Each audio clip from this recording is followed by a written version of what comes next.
Okay. Good evening, everybody. Today is Friday, July 25th, excuse me. And we are back with your weekly Poe reading.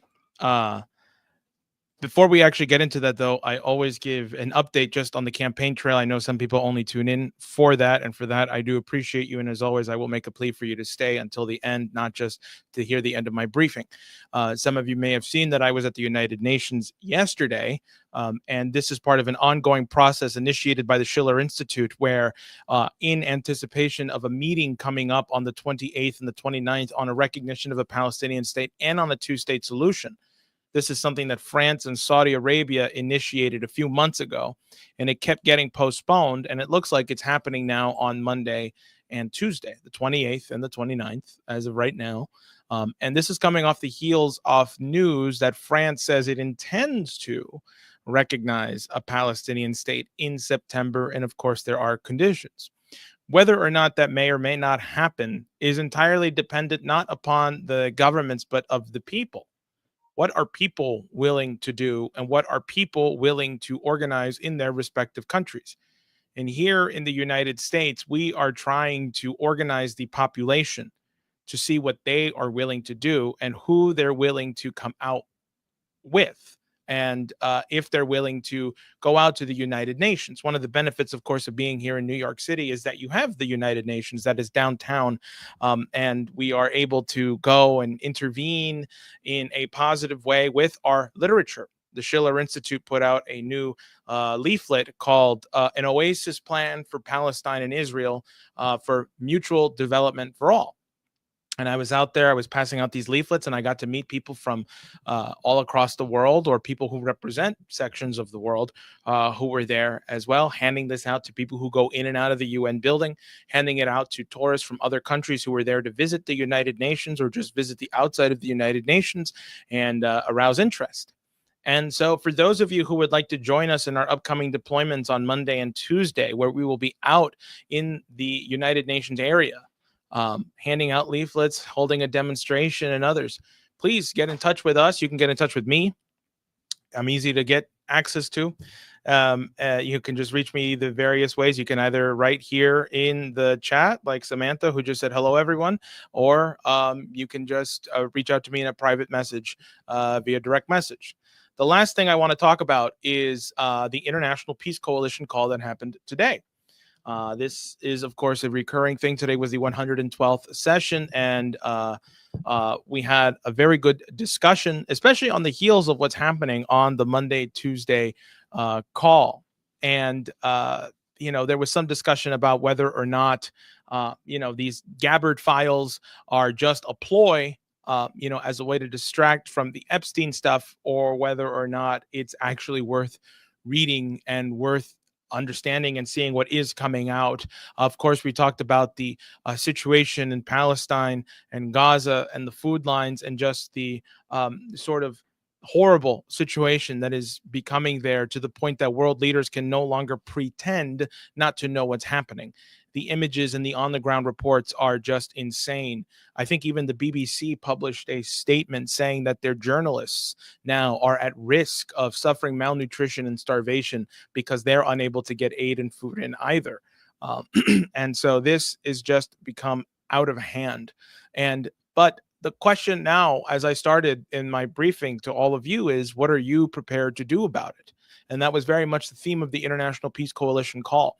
So I would urge all of you as well, when this is over, to get on the International Peace Coalition call. We have the live streams that happen every week on Fridays at 11 a.m. Eastern time, and they're available for replay on the Schiller Institute YouTube channel. Anyway, that is the end of my briefing, and I am happy to announce that returning from his involuntary hiatus, Dennis Speed is joining us again. So I will bring you now up to the stage. Dennis, are you there? Yes, I am. Great. Okay. All right. Well, the first thing I'd like to do is to maybe not criticize, but say to those people that are tuning in just to get a briefing, then you may not understand exactly what the world is about. because that is not you. There's no way to understand what is going on in the world by following what you call the news. No way in hell. Or by following your favorite pundits or favorite podcasters. No way in hell can you understand anything about what is going on now.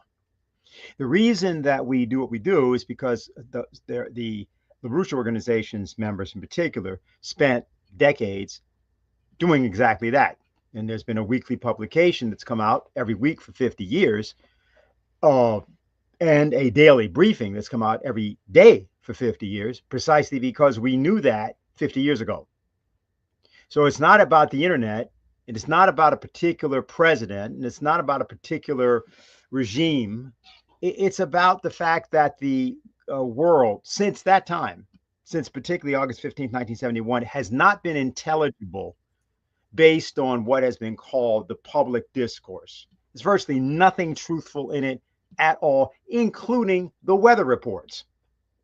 So that's the first thing to be said. Now, the since Jose brought something up concerning the matter of whether or not the cover up of Epstein is the reason for the release of the various files that Tulsi Gabbard is releasing, what I'd like to start with is a caption that is on a picture. I'd like you to go ahead and read that, Jose. This is a picture from a cartoon from a 1994 report written by Executive Intelligence Review. It was called "The Coming Fall of the House of Windsor." Maybe you should just show the previous, just so they see it, if that's possible. And if Oh, sure. yep. Let's see here. That, yep. Yeah, so that was the special report. It was written, as I say, 31 years ago. And now let's go to the caption. In reading the caption, keep in mind a figure that you've heard of called Prince Andrew of the Windsors, who is, of course, involved in what people think is the Epstein affair. He was involved with Epstein. And there is something that happened around Epstein, but it has virtually nothing to do with what virtually anyone is talking about. Please read the caption. Sexual scandals do not topple thrones or members of the U.S. Congress. However, like assassinations, they are often dredged up or, like judicial railroads of targeted public figures, concocted as pretext employed in service of dynastic or other purely political motives. After the facts presented in this special report are considered, the British establishment's strategic, historical motives for dumping the Windsors should become obvious. Okay, so now that's what the caption said at that time. Now, how does that relate to now? Well, for example, the thing that unifies the Epstein matter and the Tulsi Gabbard matter is British intelligence. Actually, something that should be relatively obvious. And the relevance is not what the people were doing within the domain of Russiagate or what the people were doing within the domain of Epstein's sexual escapades and blackmail. What's relevant is who are the agencies in both cases and why is it the same agency? So this is the reason that we were able to pose a question like that and actually answer it, which we have no intention of doing on this in this particular discussion. And we have no intention of doing it precisely because what ought to happen is that if you really want to know the answers to these matters, you should engage with us, whatever those activities happen to be that we're involved in, because it's only by engaging in the activity that you can understand it. We could explain it, but you still wouldn't understand it. It's not because you're stupid. It's because the problem involved is that these things are physical. They're not ideas. They're not positions. They're not opinions. People do not understand physics. And therefore, they don't understand, for example, that the United States is completely bankrupt. They don't understand that the world of cryptocurrency is completely made up. It represents nothing at all. They don't understand that, for example, what is being called the realm of artificial intelligence should be called real stupidity, not because there aren't very important things being done with respect to the use of computers and some very important both time saving, labor saving, and otherwise important rapid calculation and related matters that are very important, including in the workplace, including in, for example, the automation of coal mining or other things. That's all true. But the way that these things are being discussed does not allow anyone who is the victim of those discussions to actually understand the truth of what's going on. So in the case of Tulsi Gabbard and what she has released, what she has done, as a couple of our friends were able to call the attention to earlier today, Ray McGovern and Bill Binney, who appeared in a particular webcast, they called attention to the fact that what actually got demonstrated, and this is something that was known by many, including ourselves, is that there was never a Russian hack of the DNC. But there was certainly a leak of documents which went to WikiLeaks, for example, and somebody certainly did it. And that somebody who certainly did it ought to be identified, because maybe that somebody is dead. And if that somebody that actually did it is dead, somebody may have killed them unless they died naturally. But in fact, let's put it this way, there is great reason to believe that the person that leaked those documents, in fact, who had nothing to do with Russia, was eliminated, was assassinated for what that person did.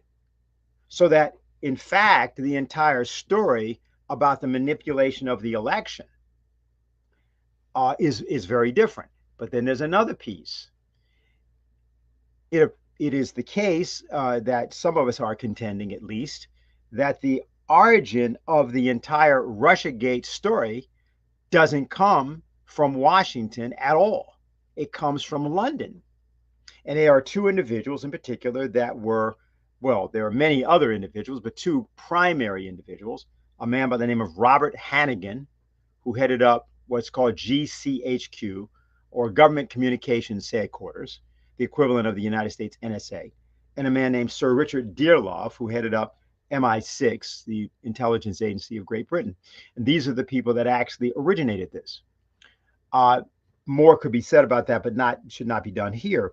The issue is, what's the method of investigation, or what's even the method of questioning that you put forward or can put forward to come to conclusions that are completely outside of the general narrative being given? How do you even approach that? And that is the issue of these Friday discussions. The issue of the Friday discussions is, how can you understand anything about anything? And how is it that some people who've done that have gone about it? And so we picked the individual Edgar Poe because he was one such individual that actually did that. That didn't mean that all the conclusions he drew were right. In fact, in the two short pieces we're about to read, you'll see that there may be areas of disagreement that you will have about his formulation of what he sometimes called guesses, but we will call hypotheses. So we're going to start with one piece this evening. And I'll just say we're keeping it very short tonight because we want various of you that wish to do so to help us in what we'll be doing in the next 48 to 72 hours. Jose, for example, referenced the matter of Palestine and that it would be being brought up this Monday and Tuesday, but actually the air has been taken out of it in part by what Macron of France did. What is actually happening is Macron of France, by announcing that he intends to recognize Palestine as a state. Yes, there are people that responded positively to that, but right now people are dying by the hundreds, or maybe even thousands, because famine and starvation, rather, this is not famine. This is deliberate starvation. Starvation happens very quickly, so you can suddenly have exponential growth in numbers. So what's actually going on there? again, that's why we bring up the person of Edgar Poe. So I'd like to have a start with the short essay, "Instinct versus Reason: A Black Cat." Sure. Here we go. I think this is it. Yep. Yes, please, Lynn, you may join us to be a reader. All right. Lynn is coming up, and while Lynn comes up, and you can just pull that chair up, I do just want to say thank you. There's some people in the chat already that are I just want to highlight their comments. Thank you, Seraph, and for joining us is all. Okay, you ready, Lynn? Yeah, okay, you're not gonna make that real, okay, yes. But you have it I'll on just- your. I'll Okay. do it from here. Okay, great. So, We're starting from where the actual essay starts, right, Dennis? okay, Yes. Okay. okay. Instinct versus reason, a black cat. The line which demarcates the instinct of the brute creation from the boasted reason of man is, beyond doubt, of the most shadowy and unsatisfactory character, a boundary line far more difficult to settle than even the northeastern or the Oregon. The question whether the lower animals do or do not reason will possibly never be decided, certainly never in our present condition of knowledge, while the self love and arrogance of man will persist in denying the relative power to beasts, because the granting it seems to derogate from his own vaunted supremacy. He yet perpetually finds himself involved in the paradox of decrying instinct as an inferior faculty, while he is forced to admit its infinite superiority in 1,000 cases over the very reason which he claims exclusively as his own. Instinct, so far as being an inferior reason, is perhaps the most exacted intellect of all. It will appear to the true philosopher as the divine mind itself acting immediately upon its creatures. The habits of the lion ants, of many kinds of spiders, of the beaver, have in them a wonderful analogy, or rather similarity, to the usual operation of the reason of man. But the instinct of some other creatures has no such analogy and is referable only to the spirit of the deity itself, acting directly and through no corporal organ upon the volition of the animal. Of this lofty species of instinct, the coral worm affords a remarkable instance. This little creature, the architect of continents, is not only capable of building ramparts against the sea with a precision of purpose and scientific adaptation and arrangement from which the most skilled engineer might imbibe his best knowledge, but is gifted with what humanity does not possess, with an absolute spirit of prophecy. It will foresee for months in advance the pure accidents which are to happen to its dwelling, and aided by the myriad of its brethren, all acting as if with one mind, and indeed acting with only one, with the mind of the Creator, they will work diligently to counteract influences which exist alone in the future. There is also an immensely wonderful consideration connected with the cell of the bee.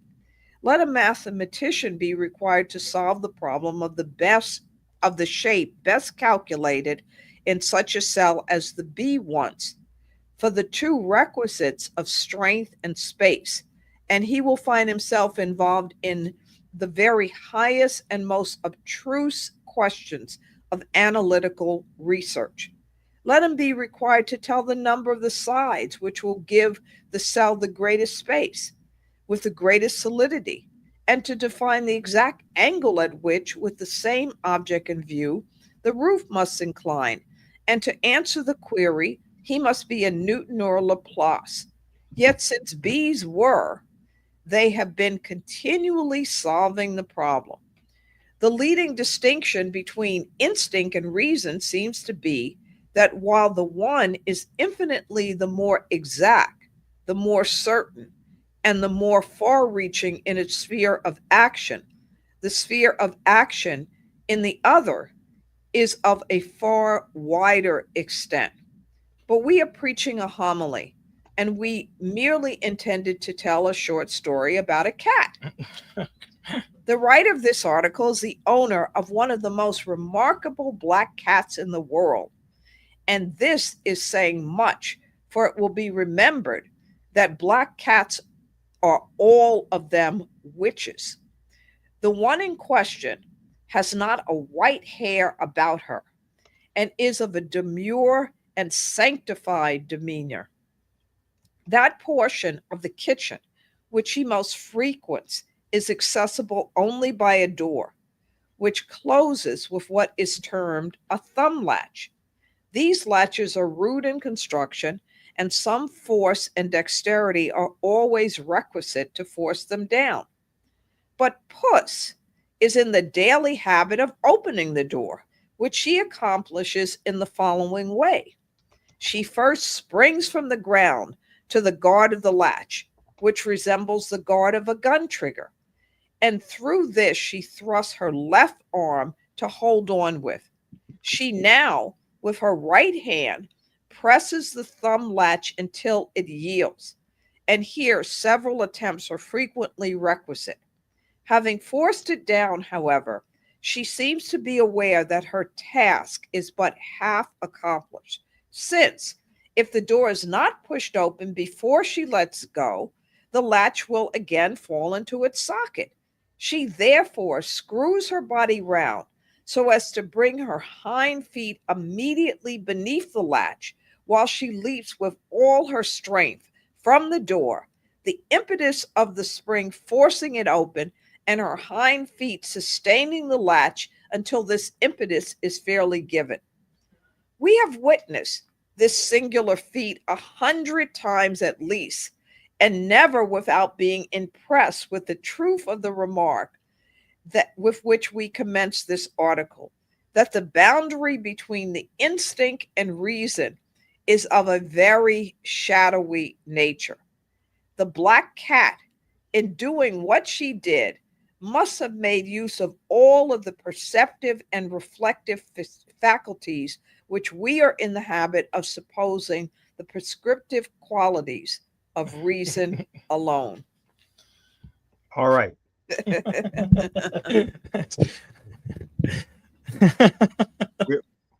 We'll hold comment just for a moment on that. Is Mazel going to make a comment? I suppose we can. Okay, if there's something that either of you have to say about that now, go ahead. And if not, we'll go to our second offering of the evening. No, we should just move on. I just wanted to thank Jessica Kill. Great updates and discussion so far. Thank you. Okay, so the second item is called cabs. Yeah. And I don't know, Jose, were you able to actually get the illustration from the book? Yes, I did. Bring it up because he's discussing a certain kind of cab. Poe lived in New York City. I think some people may not know that. In fact, he lived up in the Bronx for the last 5 years of his life. And he wrote a short essay about the advent of cabs. It's a little bit hard. I mean, that's pretty good, Jose. Can you expand that a little bit? Yeah, give me a second here. I think I can. It might be a little bit easier for people just to see because he describes the cab in a certain way. And the illustration was done to exactly capture that. Yeah, okay. So you may not be able to see it. I think you could. Do you have a pointer there, Jose, or not? Can you point out the two individuals? That's good enough. There's the one individual there. You got a pointer right there, and there's the other one facing him. Right. Oh, I see. Right, exactly. So now you want to go ahead and read that essay. Okay, cabs. These anomalous vehicles, of which we Americans know so little by personal inspection, and so much through the accounts of the traveled and the pages of the novelist, are about to be introduced among us as a regular thing. In New York, they are already gaining ground and going over it. The cab proper as used in London, is an affaire sui generis, uh, and has very little affinity with anything else in nature. It resembles, in some respect, the old-fashioned sedan chair, and carries two inside passengers, who sit vis-a-vis with the coachman at top. The bottom nearly touches the pavement, and the entire vehicle has an outre appearance. Those in New York at present are of a bright chocolate color and look very stylish. Their charge is 25 cents for any distance under 2 miles. That's pretty good. The cab introduction will bring about among us a peculiar race of people, the cabmen. These creatures are not mentioned in Buffon, and Cuvier has entirely forgotten them. They bear a droll kind of resemblance to the human species, but their faces are all fashioned of brass, and they carry both their brains and their souls in their pockets. Okay, so that's what Poe thought of cab drivers and how they were introduced into New York. There's, of course, what we just let people know about this, that the taxi, the idea of the taxi, some people say it refers to the taximeter, that is to say, the machine by means of which you would calculate the amount of money that was due per distance. There is, however, and not only an alternate explanation, I think one which is much more likely, which is that it becomes from the name of the family, Johannes von Turn Taxis, or Taxis. And the reason that's an old family, German family, which was originally Italian, and goes back to the 12th century, called Torre e Tasso, which is turn and Taxis in the German. And ran the early postal service among towns in northern Italy, and largely focused its power in Venice. If you can put up the picture there for a minute, Jose, of Gloria von Turn Taxis. Sure. That this is a picture. This is an old picture, but it's a relevant picture because the Turn Taxis fortune now is said to be about $2.5 billion.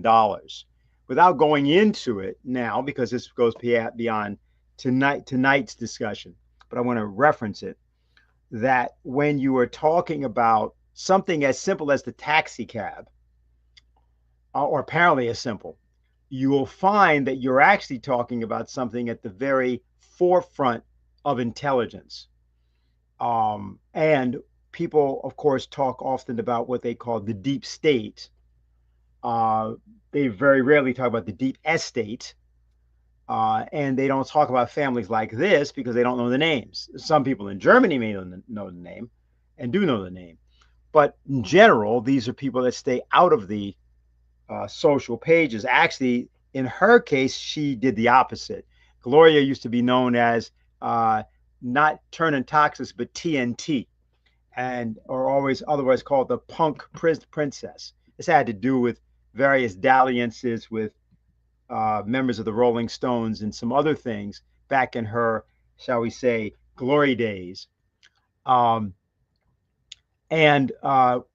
there are some stories about her husband, which we will not tell now, but some of the members of our association had contact with them, not very savory contact, but for those who would wish to understand the Assassination Bureau, this is where you go to look. So in looking at or hearing about the case of Jeffrey Epstein, please do not be distracted by the continued emphasis on the so-called sex scandal. Understand that what is at issue in that case is what is at issue in the Russiagate case.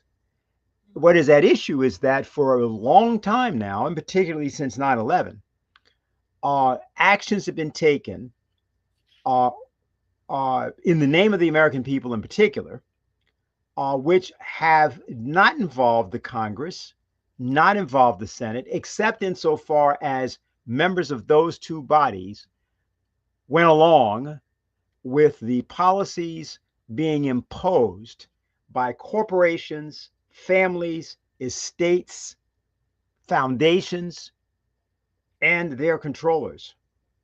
And you have not lived in a free United States. The presidency of the United States at present time is captured in part, as in some many often before, it's been captured in whole by these forces. We see this playing out in Gaza in particular, where there is an active mass murder by one of the most insensitive and vicious forms available, starvation. And it's ongoing. And the institutions, not only of the presidency of the United States, but apparently of governments all over the world, seem to be paralyzed, even though this is an area about the size of Staten Island and Brooklyn combined. It's half of the people in the area are under the age of 18. And announcements are now being made by the occupying force, Israel, that they're going to annex the West Bank, which is, of course, not even Gaza. And of course, they've already stated, if one listens carefully, their intention to eradicate Palestinian presence in Gaza. And they will do that by any means necessary. So, in conclusion for this evening, in terms of our focus on Edgar Poe, who opposed these sorts of things and was part of an intelligence service run by the Marquis de Lafayette, as the descendant, if you will, of the original American Revolutionary intelligence services that were created around George Washington in New York, largely by John Jay and Alexander Hamilton. It was Poe, was a young man, not of the age of 15 when he met Lafayette, who was a member of that intelligence service, then focused in America around the presidency of John Quincy Adams, which happened exactly 200 years ago. And he was tasked a bit later in life with opposing those, what we today unfortunately call deep state forces, but what should be called oligarchical forces that were for the United States of that period, which of course was still a developing country. It was still a secondary power. And Britain was the dominant military, intelligence, and corporate and financial power of the time. That what we are doing in looking at Poe is we are, on the one hand, resurrecting the knowledge of that, but we're also looking at how to apply that to the presidency of the United States. Because unless you can capture the imagination of the presidency, not the president, the institution of the presidency, which involves the entirety of the American people, and an apparatus, which is the executive branch apparatus, which is distinct from the Congress. So while people tell you have to go to your congressman to do something, well, Martin Luther King didn't do that. He also did that, and he hoped for legislation to be passed through the Congress, but that's not what he did. What he did was he appealed directly by means of a set of actions, not only his, but of his organization's set of actions, by direct action to the presidency of the United States. True, that was a different individual in the presidency, but it's also true that the individuals in the presidency, including the president, John Kennedy, and the attorney general, his brother, Robert Kennedy, were monitoring and surveilling King and were in opposition to several of the tactics that King took. Yet it was that interaction that was caused by a few people who had nothing to do with elected office. King had nothing to do with it, who took action. And by capturing the imagination of the presidency, I didn't say the approval, but the imagination of the presidency. What do we mean by imagination? Exactly what we're reading from Edgar Poe. That is what we mean by imagination. And by investigating these stories and by reading them, by thinking about what's being said, what we're doing is we're looking inside of the mind of someone who is operating from this standpoint of imagination, not mystery, not suspense, not all the things that people tell you, not all the things that are associated with his name, but the things that you hear in the formulation of hypotheses, ideas. And one of the set of stories called the Tales of Ratiocination. It's the tales of reasoning. Think about it. The Murders in the Rue Morgue, the Gold Bug, the Purloined Letter. We've read a few of these. There's a story we'll probably start next week because we'll have more time. And I don't know if we'll be able to finish it. It's called The Mystery of Marie Roget.